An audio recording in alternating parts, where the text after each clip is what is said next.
Hey guys, welcome into this Y'all Politics broadcast. I'm Frank Quarter, and joining me now is Secretary of State Michael Watson. Michael, how you doing, sir? I'm well, my friend, and you? Oh man, it's a great day on the coast. A little bit overcast, but it's still a good day to be on the coast of Mississippi. That's for sure. Good deal. I've got a few minutes here with you, and I wanted to kind of touch base on a few things.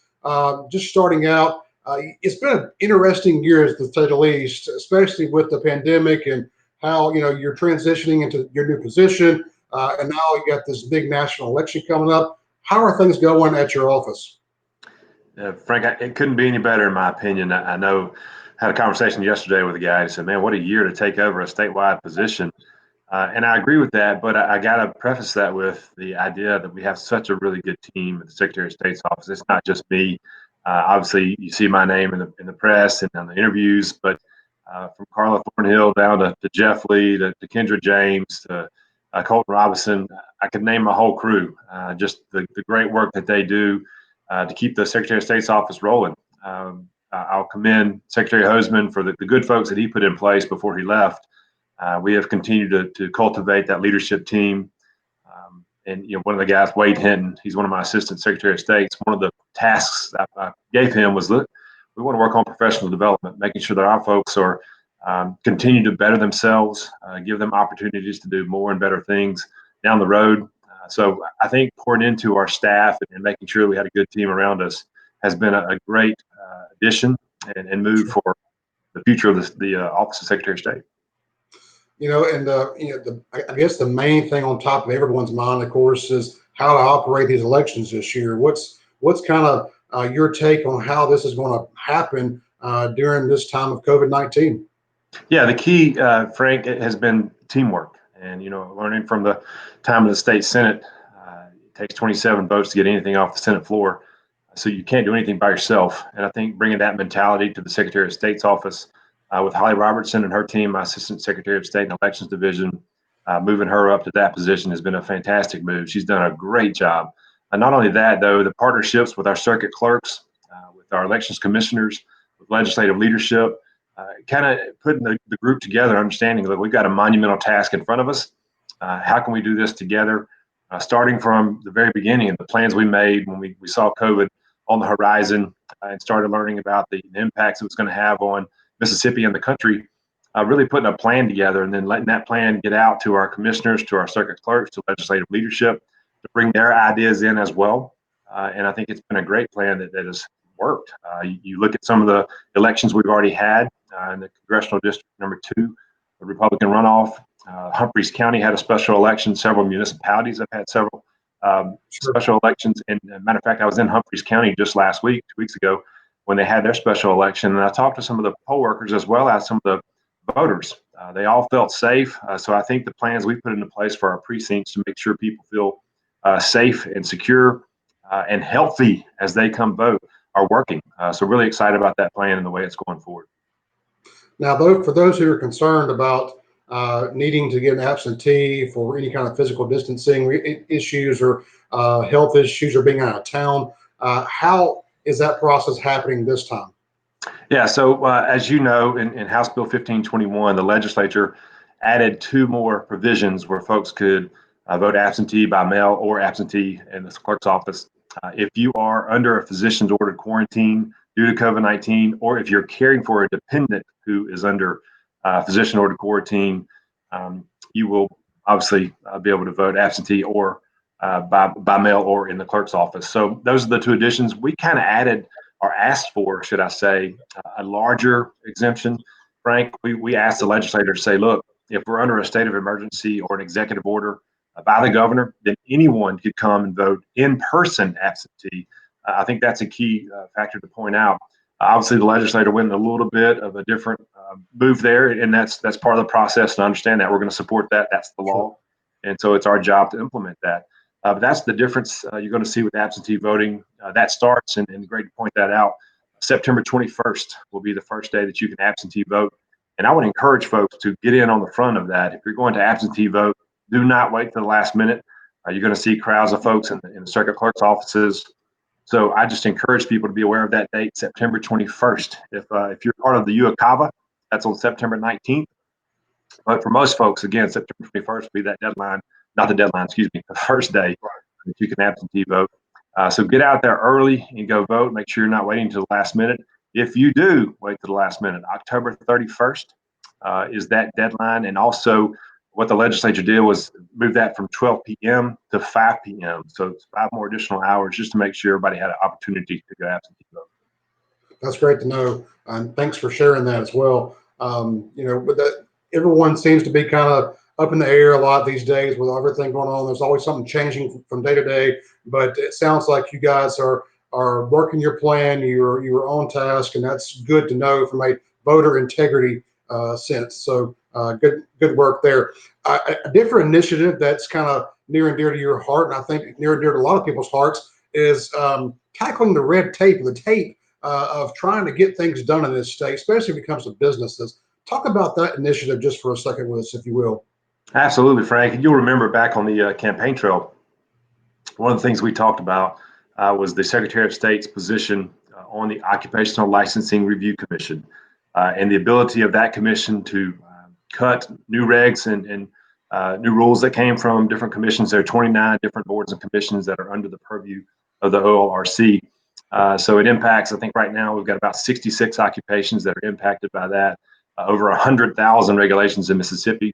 We are the leading state by regulation in the Southeast US.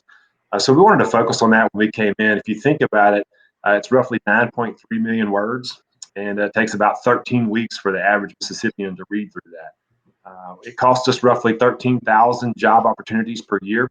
So it's a big deal. We put together a plan that said, look, we're going to call this Tackle the Tape. And it's an initiative where we've already sent letters out to all 29 of the boards and commissions that are under the OLRC, asking them, number one, let's form a partnership. What are the things that we can cut together? This is not an attack on you. This is a team effort, something that we can do together. So we can bring those to the OLRC with the Attorney General and the Governor's Office. The really cool thing is the White House picked up on that. They had an initiative earlier this year with the governors, I believe it was. And we were on the phone call with them this week, and they said, look, how can you take what you're doing and partner with us, and let's scale it to other states? So really cool initiative we're excited about, and one that's going to be hopefully having a national impact that started right here in Mississippi. One of the things that I've always seen from my time in city government to working around the state a little bit is that people are just frustrated with how much regulation, how much things are that they have to jump all these hoops and hurdles to just get to work sometimes or sort of business. So very good initiative there. If folks want to learn more about that, how do they know more about what's going on with your office? Yeah, so we've got obviously our website is sos.ms.gov. You can find any links there, and I encourage you also, since we talked about voting, y'allvote.ms has all kind of information. One of the key things that you can do there is download your voter registration form. Make sure that you understand the deadline to register to vote for the November 3rd election is October 5th. And there's never a deadline to register to vote, Frank. Let me point that out. I want people to make sure you can always register to vote. That's an important piece. But to vote in the November 3rd election, that deadline is October 5th this year. So y'allvote.ms is on our website, but also Tackle the Tape initiative. You're going to see some cool graphics on there as we continue to work with different groups. Matter of fact, we met with Stephanie Lee and the Board of Contractors the other day. They're already voluntarily trying to move some of the regulations they see. One of the things we saw with COVID-19, you talk about telehealth, you talk about Board of Contractors, you talk about all these others who suspended rules and suspended regulations. Look, if we don't need them then, we don't need them at all. So that's one of the things we're going to work on first. Talk to these groups who had some suspended regulations. Let's target those first. Those should be easy ones. So you can go follow that on our website as well, the Tackle the Tape initiative. And again, y'allvote.ms is a very important piece with elections coming up.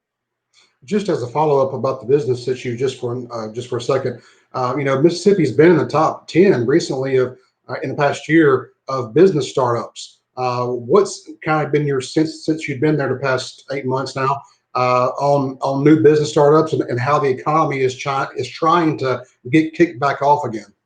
Yeah, Frank, I was really surprised, even in the meat of the first wave, should I say, COVID-19. When we were all teleworking from the office, we saw just a slight dip in new businesses being formed. We averaged roughly about 700 a week. That dropped to about 600.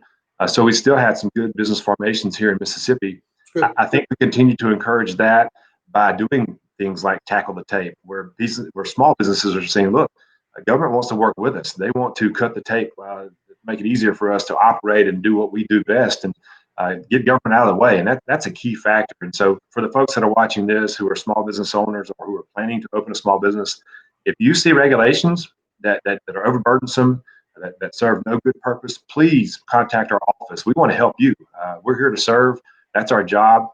You elected us to be, a servant of the people. And so I want to continue to remember, you're the boss. Help us find those things to cut to make it easier for you to do business. Mr. Secretary, we thank you for your time today. Just one last time, remind folks of how to register to vote and also what those deadlines are. Absolutely. So to register to vote, you can do that several ways. Obviously, you can go to your circuit clerk's office. You can go to your municipal clerk's office. If you go to DPS to get your driver's license, you can do that there.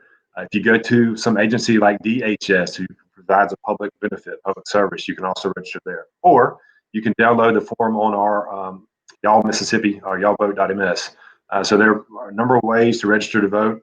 Again, the deadline to register to vote for this November 3rd election is October 5th. Absentee voting starts on September 21st. September 19th, if you're a UACAVA, so if you're a citizen or a military member overseas, and thank you for your service, by the way, that is September 19th. The deadline to absentee vote is October 31st at 5 p.m. in the clerk's office. The deadline to vote by mail is another change in 1521.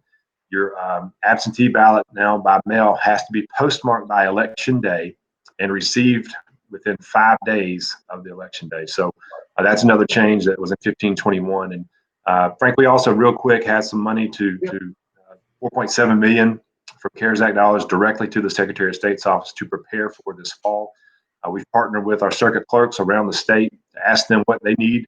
We're providing PPE for all of our poll workers, masks, gloves, sanitizer. Anheuser-Busch came in as providing sanitizer for most states in the country. So we're really excited about the plan that we have put together. I had somebody ask me the other day, look, $4.7 million, I mean, you could do a lot with that. And I said, yeah, we're going to be safe, we're going to be prepared, but my goal is not to spend it all. That's not our money. That's taxpayer dollars. We're going to send back as much as we can with the idea of making it as safe as possible. Right. Well, thank you for your service and thank you for what you're doing. If you ever need something from us, feel free to give us a call or contact us, and we'll help you get your message out, okay? Yeah, thank you, Frank. Thank you, sir, and have a great day. And we thank you also here for joining us on this Y'all Politics broadcast. And as always, keep up with us at y'allpolitics.com for all your Mississippi news and political analysis. And we'll see you next time.